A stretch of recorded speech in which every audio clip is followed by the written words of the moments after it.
3, -3, -3, మరియు -3√3 -3√3 శీర్షాలుగా గల త్రిభుజం ఏది అవుతుంది అని అడిగారు.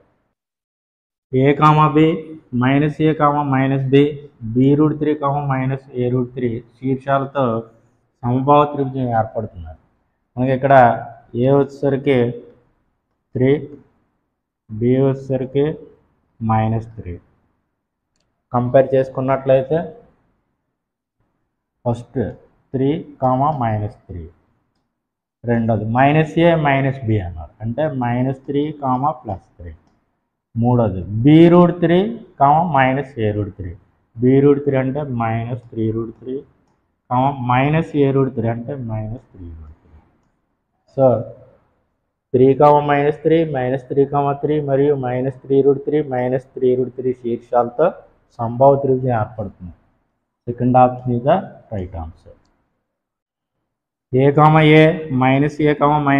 మరియు -√3a, √3aలు శీర్షాలతో ఏర్పడే సమబాహు త్రిభుజం యొక్క వైశాల్యం ఎన్ని చదరపు యూనిట్లు అని అడిగారండి.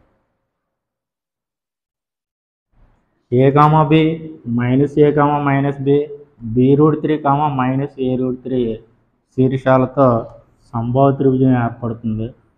ఈ సమబాహు త్రిభుజం యొక్క వైశాల్యం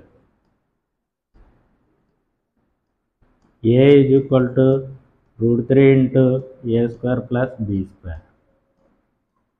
ఇక్కడ మనకి A అంటే A, B అంటే కూడా A.